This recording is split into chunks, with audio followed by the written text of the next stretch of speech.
you cannot do it unless you are willing to go all the way and risk being fully marginalized if you fail. That's the key. There is no, there's just no middle ground there. There's no, third way, if you will. It's either you're running against the establishment and you're going to change that establishment and you're going to essentially take power from the establishment, or you're going to try to make the existing system sort of tweak it somewhat to make it work, but you're not really committed to a political revolution. And I think that's what we learned. Welcome back to Left Anchor. I'm Alexi the Greek. And I'm Ryan Cooper. Pleased to welcome to the podcast new guest, David Sirota, who was, or maybe still is, a speechwriter for Bernie Sanders, formerly a journalist. I'm not sure what the future holds for David, but I'm sure it will be pretty bright. Welcome to the podcast, David. Thanks for having me.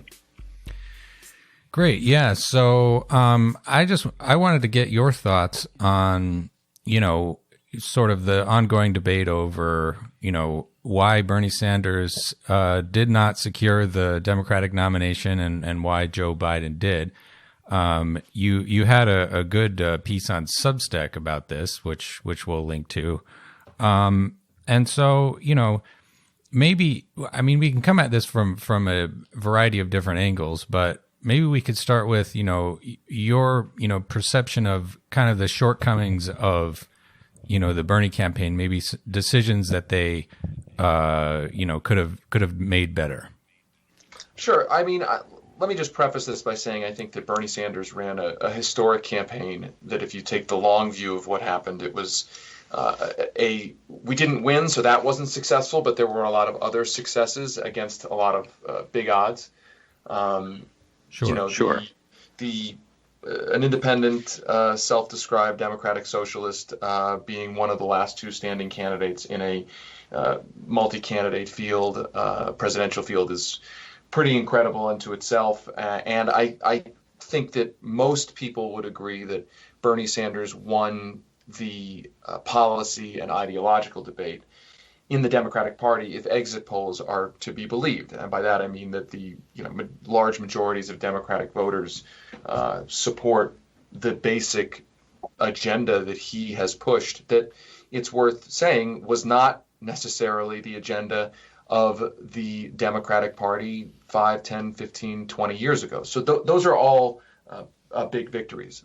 But it was not a victory. We did not succeed. We lost, and I believe that there were a lot of external forces that were beyond our control that we knew about going in that were extremely powerful. We had the corporate establishment was against our campaign, doing a lot of scaremongering about things like Medicare for all. You had the institutional power of a Democratic Party against us. We were running against a vice president, former vice president, and this little fact wasn't very well mentioned all that often, but if at all. But we in the last 68 years, anytime a vice president, an immediate past or current vice president, has run a serious campaign for president, they have been the nominee of their party. So that's not just some obscure stat. That suggests that there's a lot of institutional power that comes with being a party's vice president. So those were the external forces stacked against us. And so the tactical and strategic decisions that we made, I don't want to portray them had we made different decisions, we automatically would have won. I'm not that sort of self-aggrandizing to think that had we done it this way instead of that way, we probably would have won. I just don't want to go that far. But I can tell you, that's all of that is prefaced to say that, look, it's well known among people who follow this stuff that I was one of a group of people in the campaign who for months and months and months was saying, look, Joe Biden is our biggest problem here. Joe Biden is the main force, the main opposition, not only against our agenda, but our main obstacle to winning the race. And therefore, we need to be contrasting with Joe Biden as much as possible, not once in a while, not just at the end, but every single day, every single opportunity that we have to contrast Bernie's agenda with Joe Biden's record is what we must do. And periodically, Bernie Sanders did that. And when he did it, he was extremely successful. He did it in Iowa on the issue of Social Security. He did it in New Hampshire, both against Biden and Pete Buttigieg. And when Bernie Sanders is in a conflict on the terms that promote his agenda, that is when I believe Bernie Sanders is most effective. I think we could have done more of that. I mean, there were many times where we didn't take the full opportunity to do that. And I think had we done that more aggressively for weeks and weeks and weeks, that it could have prevented the electability argument from setting in and being a presumption about Joe Biden's candidacy. That happened. Joe Biden was just presumed after a while to be this Teflon candidate who, was the most electable candidate. And I think that at the moment that we lost South Carolina, when, Beto, Amy Klobuchar, and Wine Cave Pete all came in behind Joe Biden. I believe that had we been contrasting more sharply and consistently, we would have at least been in a better position to try to withstand that tidal wave. Would we have won had we contrasted more sharply and clearly the entire campaign? I don't want to go that far and say I know we would have won, but I do believe that it was a missed opportunity over, again, weeks and weeks and months to not be consistently and constantly framing the debate and the choice in voters' mind as Bernie Sanders represents progressive change and Joe Biden is a candidate who is literally promising his donors that nothing would fundamentally change. We who follow politics knew that was the contrast, but to the average voter who's going about their daily lives, if you're not reiterating that over and over and over again all the time, then there's a chance that message, that choice is not going to be necessarily front and center in their mind by the time they cast their votes.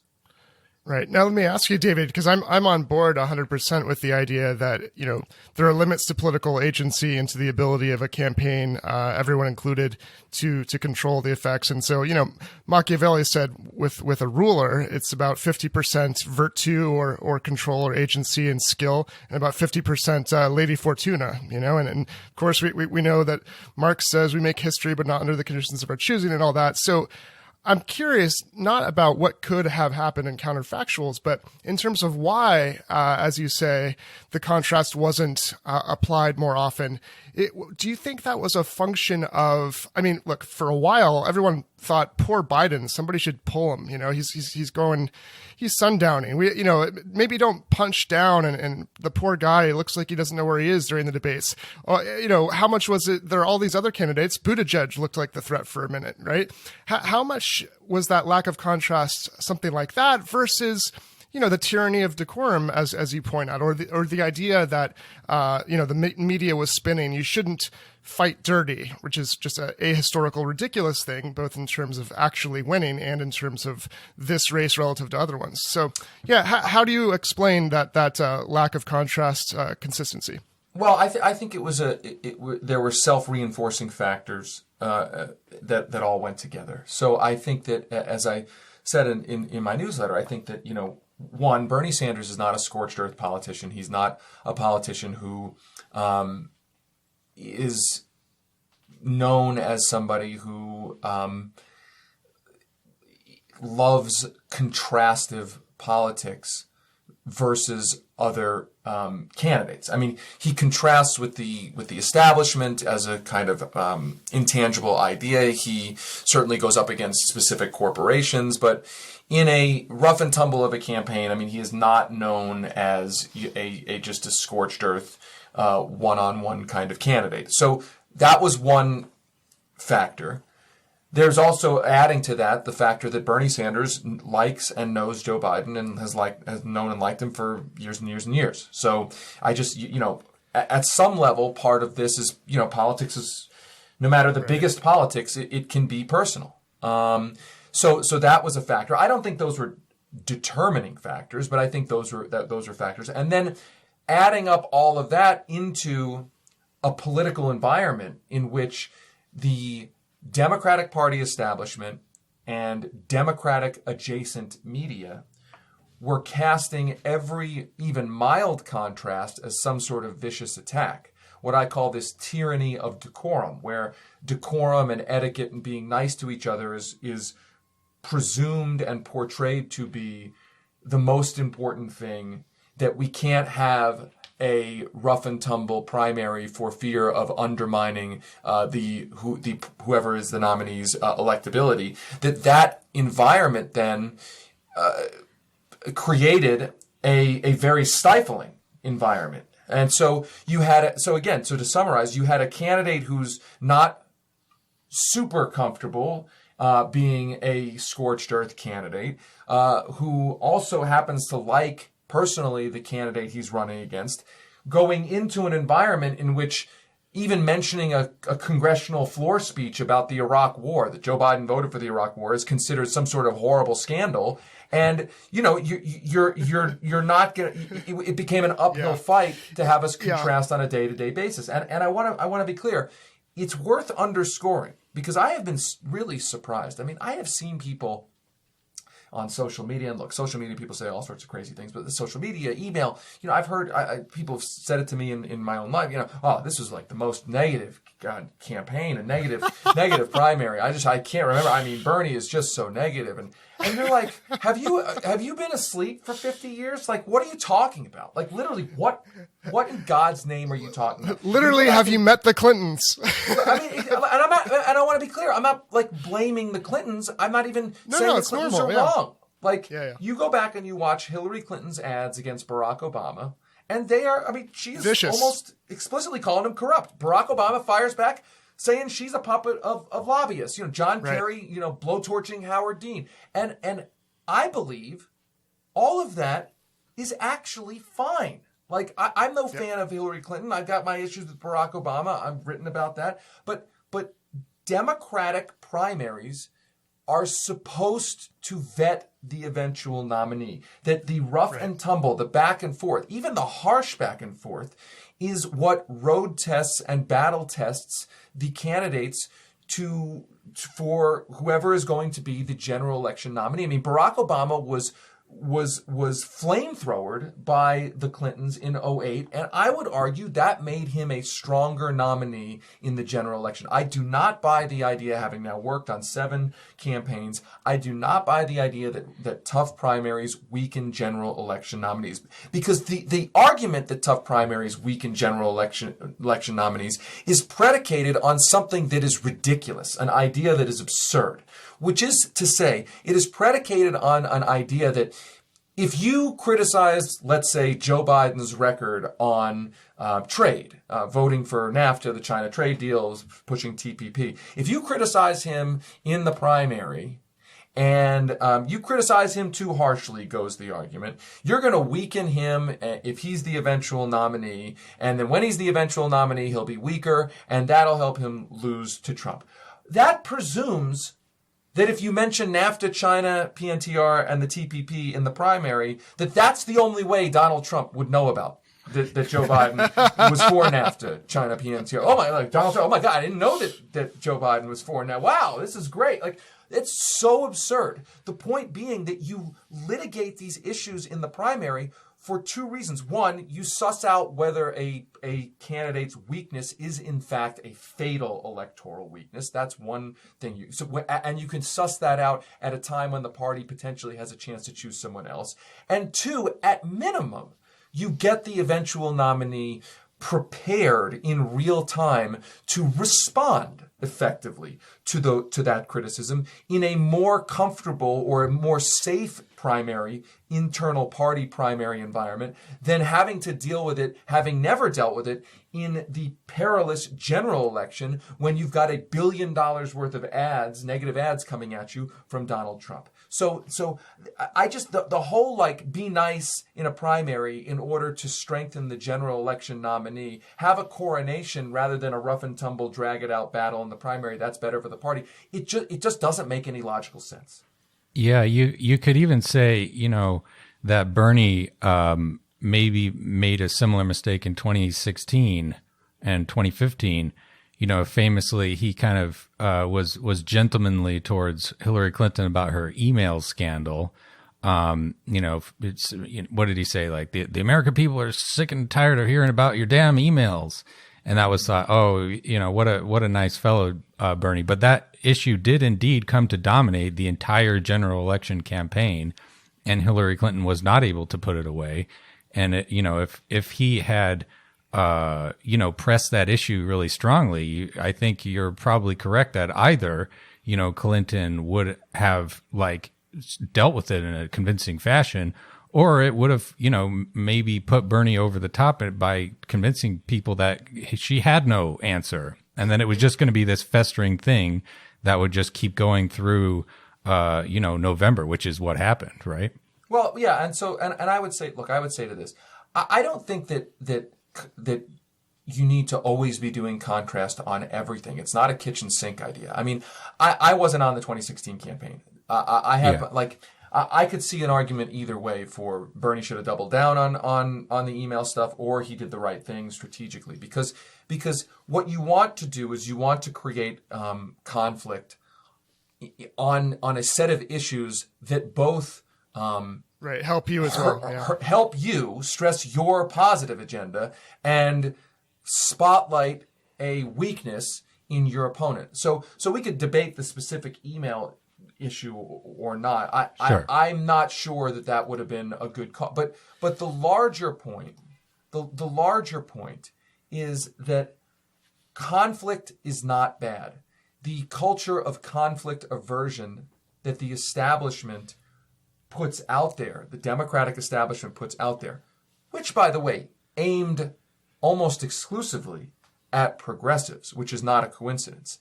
That this idea that, all these other candidates can run around saying that, Medicare for all is insane and the worst thing ever, and Bernie Sanders is a communist, and et cetera. That's all fun. This tyranny of decorum apparently doesn't apply to a right-wing criticism. That's right, yeah. But the conflict aversion in general in a primary just will not serve the Democratic Party. And I would argue that my argument about that is supported by the modern history of the Democratic Party, that the presidents of the Democratic Party who were able to win, Bill Clinton and Barack Obama, the primaries that they went through were not a cakewalk. They were very difficult, and that made them stronger general election nominees. And we are now standing in a moment in which we had the weakest Democratic primary in modern history, and we now have essentially an unvetted or at least unchallenged, a nominee whose record has not been road tested and challenged in the kind of intense way that it will be in the general election. And for anybody who wants to see Donald Trump defeated, who knows that is the number one priority, which I know, that is my position. Having an unvetted, unchallenged, untested nominee is terrifying. That is not where we should want to be. I don't care if you were for Bernie Sanders or you were for Joe Biden or you were for some other candidate. If you believe that defeating Donald Trump is the number one priority at this point, then having a nominee who has not been road tested in a tough primary, that should terrify you. Yeah, that's right. Absolutely. Yeah, I mean, on the 1992 campaign, it's worth going back to watch some of the debates between Bill Clinton and Jerry Brown. I mean, they were just at daggers drawn. I mean, vicious personal insults. It's kind of funny to watch. But I wanted to change. I should stop you there. I mean, I would suggest at some point, play for your audience the audio. Sure, yeah, I can do that. Of Barack Obama's speech. It's linked in my piece, in which he's talking about Hillary Clinton and lobbyists and the bankruptcy bill. I mean, just folks, they don't tell you what they mean. Senator Clinton, we were talking about the bankruptcy bill. We're talking about the bankruptcy bill. This is a bill she voted for in 2001 that the credit card companies and the banks have been pushing to make it harder for people to get out of debt after they've been induced with these teaser rates, and suddenly they got 30% interest on their credit cards, and folks are going bankrupt and they're trying to file bankruptcy, but they've made it harder to get out of these debts. So Senator Clinton votes for this. So she's asked about it by Tim Russert, and she explains, well, sort of, I don't know, here's why I did this. And then she says, I voted for it, but I was glad to see that it didn't pass.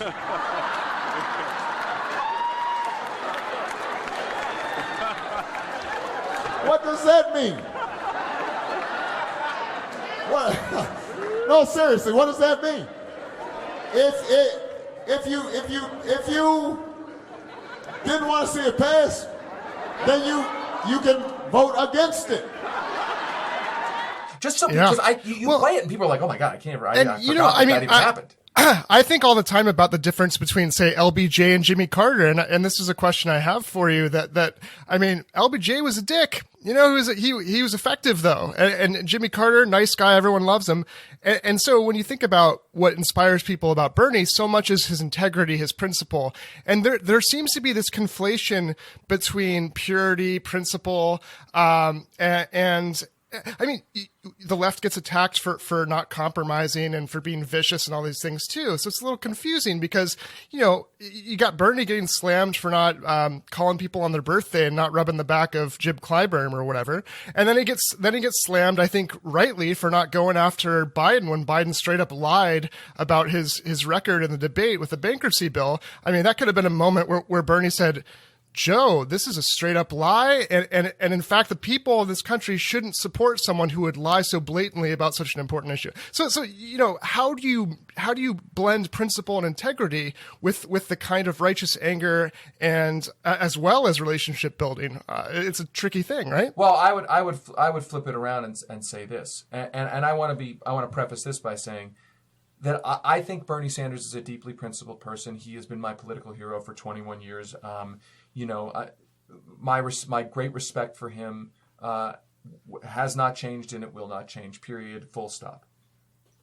All of that said, I believe that principle and integrity requires that if you are going, that you have to fight as hard as you can. And I think Bernie did fight as hard as he could. I really do.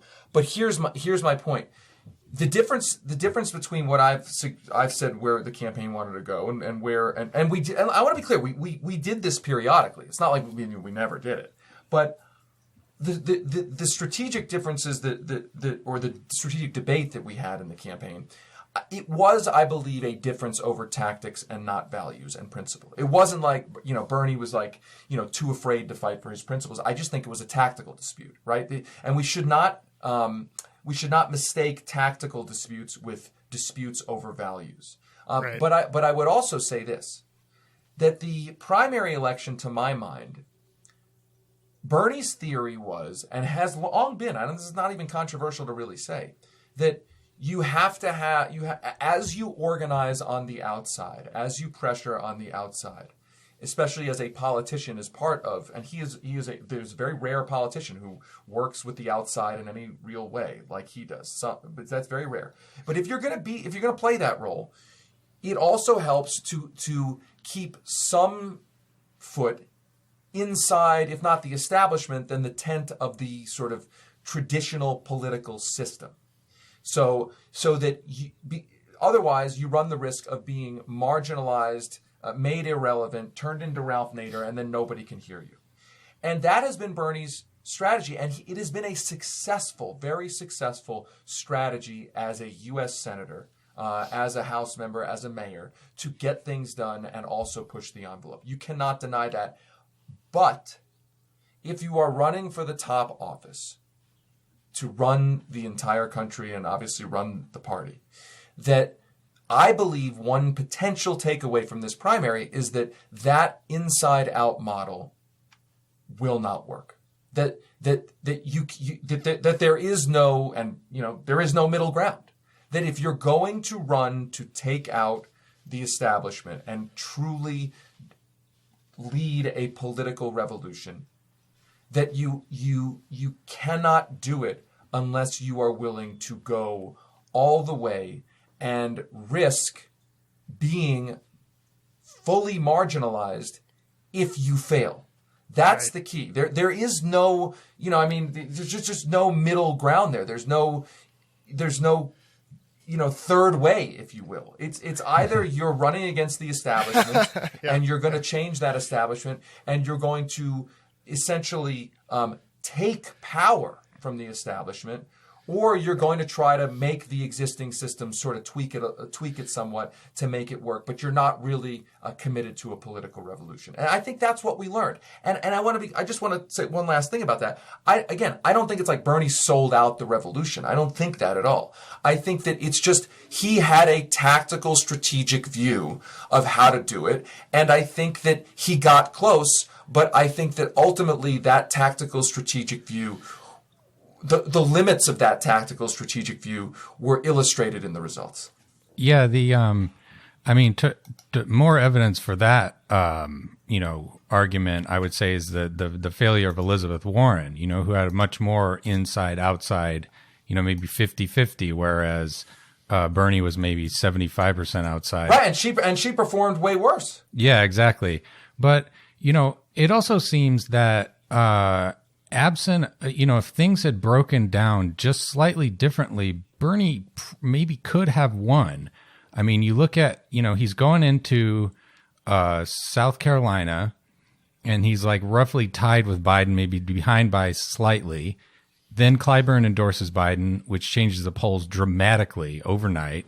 And then Biden wins a huge victory. Then overnight again, everyone else drops out, endorses Biden, even, which is kind of unprecedented because Buttigieg was still in the running. He had, I think, the second or third most number of delegates.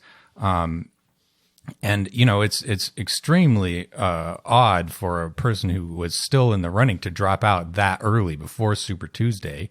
Yet he did, reportedly on advice from Barack Obama.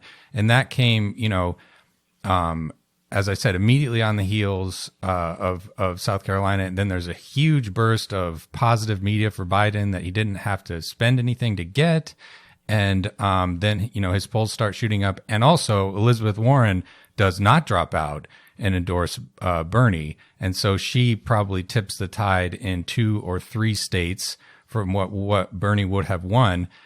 And, if any of those things had changed, I think if Clyburn doesn't endorse, then Bernie's probably on top now. If Elizabeth Warren did not stay in, she probably Bernie would be at least tied. If the other endorsements don't happen, Bernie probably wins most of the Super Tuesday states. So, obviously there's some coordination going on there, but it's also like just the happenstance of luck and how the primary calendar happened to break down in this particular year. Like it seemed like, Bernie's sort of strategy was working, and then he just hit a rough patch, and that was it. And then coronavirus, and we're done. I completely agree, but I would say this, that it really was a perfect storm of circumstances and establishment pushback. And people have asked me, why did South Carolina? How could Bernie have won 3 contests and then South Carolina happens and South Carolina is portrayed as a much bigger deal than all the other 3 contests? And my metaphor is that South Carolina was really it was spring loaded by the media and the political establishment. It was by that I mean the media was waiting for a comeback story. Obviously, the Democratic adjacent media was very upset about Bernie's success leading up to that and wanted a story of taking down Bernie, and the political establishment moving those candidates in behind Bernie, and then the additional icing on the cake is Elizabeth Warren not getting out before Super Tuesday, and that was her choice. That I don't begrudge that in the sense of like, every candidate's got to make that choice. But just on the math of it, yes, I mean, we can look at the math and all those factors hurt us. I would just say, that's why I was saying, I don't think had we contrasted with Biden for months and months and months, that I can say with full confidence that we would have won, because what I've just described, those factors were extremely powerful. But I do feel like I can say with confidence that we would have been in at least a better position to deal with that tidal wave. And I will add that if you are Bernie Sanders running with the agenda that you're running, you have got to operate. And I think in large part we did, but maybe not enough. But you've got to operate on the presumption that they are going to try to take you out with everything. Yeah. That all of those factors, yes, there's some of them are random, some of them are not, some of them are coordinated. That you have to operate from the presumption that something like that is going to happen. I mean, having worked on campaigns, there's a saying that kind of sums that up, which is that if you're a challenger candidate, especially, even if you're 10 points ahead in the polls, you run as if you're 10 points behind. And I'm not saying Bernie, ran a Rose Garden campaign at all. I'm just saying that you have to have the boot on the neck of your opponent all the way until the end of the game, and you've got to be doing it for weeks and weeks and months. I mean, I liken after Iowa and New Hampshire, where Biden looked like he was out. I mean, I even remember saying this to a friend of mine on the campaign. I said, it kind of feels like that scene in the horror movie where like the bad guy, the villain, the monster is like, there was a fight, and then the bad guy, the monster looks like they're done, looks like they're dead, but then it's like the monster comes back to life. I mean, I'm not calling Joe Biden like a monster, but I'll do it. I will. Yeah, it's like an Army of Darkness. I don't know if it's one of my favorite movies where the monster looks like he's dead, and then the guy's about to touch the monster, and the other guy goes, "It's a trick. Get an axe." Right? It's like you have to know that like it's not over until it's over, and the boot must be on the neck even when you believe your opponent is down. And so, like all of those factors came to be, and now we are where we are. Yeah, it's like in law they say there's two types of causation. There's the but for cause, but for this happening, but for that happening, but for that happening. And there's a lot of those. I do think that Ryan was describing the proximate cause. The establishment came together right when it had to and did all the things it had to do. And it was just a brutal force to overcome. But I do think there's something about, the Machiavellian notion that you have to know how to not be good and go for the jugular, like you said, or put your foot on the neck. So like what lessons do we draw besides that need to press?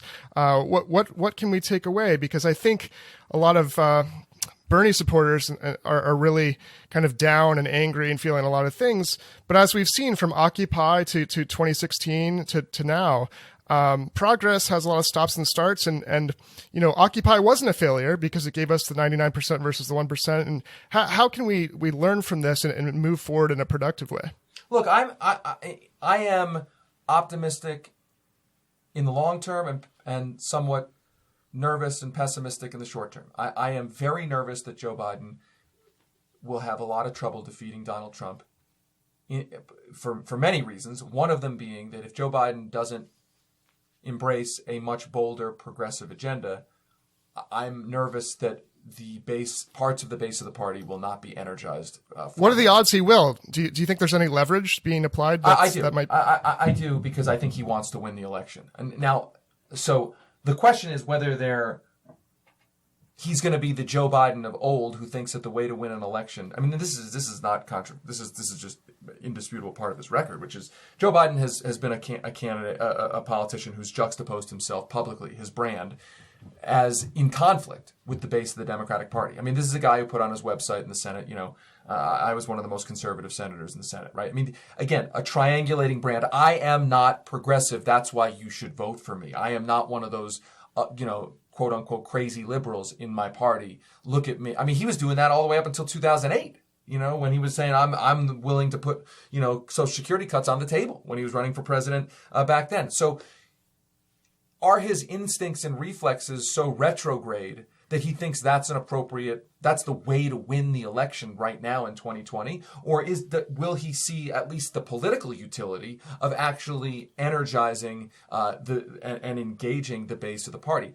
I don't know the answer to that question, and I'm worried about it. And I think if they think that they don't have a base problem, if they think they can just say Donald Trump is bad and that's enough to motivate people, I think they're sorely mistaken. And I want to be clear, I don't think it means that Democratic voters, rank and file Democratic voters, aren't going to vote for Joe Biden. But there is an intangible difference between rank and file voters being willing to cast their own personal vote for Joe Biden and rank and file voters and activists actually calling their friends and, knocking on doors and really, really, really motivating to boost as much turnout as possible. And I'm not sure Joe Biden is committed to making that, to doing the things necessary to make that happen. So that's why I'm nervous in the short term. In the long term, I think that obviously we are winning the ideological debate, and I think that is real and important. And I think a next generation of leaders better understands and has a better grasp of a new kind of politics that engages the base. And I think that if Joe Biden were to win, that one of the best things that could be hoped for is that an emboldened Democratic Party base with elected officials in contact with, connection to elected officials in Congress, in the Democratic Party, that core base in the Congress, in tandem with the organized grassroots of the party, could put things on Joe Biden's desk that would force him to decide whether to sign them. And at the end of the day, I actually don't believe that Joe Biden would stand in the way if bills got to his desk, which is a big if. I don't believe that he would stand in the way of and veto a progressive agenda. He may try to undermine it while it's moving through Congress. We saw Barack Obama do that. I mean, that was a classic thing that Barack Obama did. But I think Joe Biden sees himself as a historical figure, a little bit self-aggrandizing. And if the case can be made, you have a chance to be the FDR if you simply sign your damn name on these bills, that I just don't think he wants to go down as like the guy who stopped a transformative agenda. I don't think that means he's going to be the catalyst for it. I don't think that means he's going to push it when it's moving through Congress, but I just don't think he wants to be known as the obstacle. And that actually creates a real opening. I would argue there's many different reasons to say that having Joe Biden as president is better than Donald Trump. But for progressives in specific, I would argue that is one of the biggest reasons you can argue that even though Joe Biden's record is abhorrent, and I've been one of the biggest critics. I was an investigative journalist who looked into his record. I mean, I was on this campaign. I was pushing for contrast, but. So I'm not a Joe Biden fan, right, at all. He's the worst. Yeah, I mean, he's really, really has a terrible record for a Democrat. But a Joe Biden with a bad record and a Democratic Congress that's got a chance to actually put things on his desk, just as somebody who's been working in progressive politics for a long time, like that's so much better than Donald Trump getting reelected. Plus, for those that hate Joe Biden, the best way to keep hating on Joe Biden is to have him in office to hate on. Yeah.